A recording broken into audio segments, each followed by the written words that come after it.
Hi, welcome to Plastic Box Shop. We understand how important it can be to find the right box for the job. You either need to be able to fit a particular item inside the box or for the box to be put in a certain space. Our box boffins thought it would be a great idea to give you all the information that you're going to need. Measuring is quite simple. We have internal length, width and height, and the external length, width and height.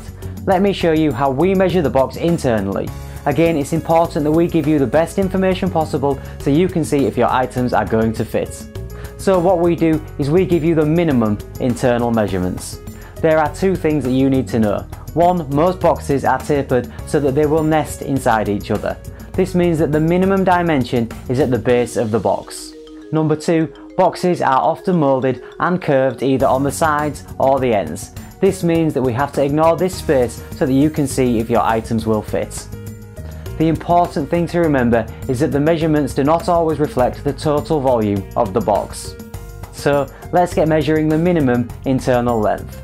We imagine that you have something to fit inside, and so we measure from where the plastic curves in on one side of the box to where it starts to curve out on the other side of the box. Great, so we now have the internal length. Now we need the internal width measurement. Again, if there was moulding going this way, then we would take that moulding out of the measurement. So we now have our internal width measurement. The third and final internal measurement of the box is the height. With this measurement, again, we are looking for the minimum measurement, so we measure up to where the lid will sit on top. Now, sometimes the moulding on the lid means that the plastic goes a little inside the top, so we have to take this into account as best that we can to where the lid goes down to. With this box, it's a little easier as it's a clear box, so we can see where the moulding flattens out at the top. So we now have all of our internal measurements and we can move on to the external measurements. With this measurement, we always look for the maximum external dimensions.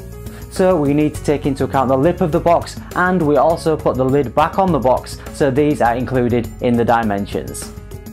So first, let's measure the length of the box. So we measure right across the whole length of the box at the top, as this is where the longest length is going to be. We need to make sure that we include the moulding on the lid as well. And just a note, if the box we were measuring right now had a clip on the lid, sometimes the clips can stick out a little on the ends, so we would include this in the measurement too. Measuring the width is the same again, making sure that the whole width is included so that the box will fit in the space that you have. Finally, the height of the box is measured, so we place the box on a flat surface and measure straight from that surface to where the top of the box is. It's that easy. Now we have all of the dimensions that you're going to need to find your perfect plastic storage box. To make things even easier for you, we've also added a new box finder feature to the website.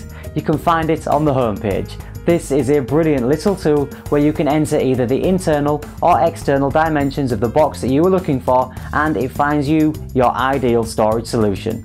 And of course, our box boffins are also on hand to help you with your search. So get box happy.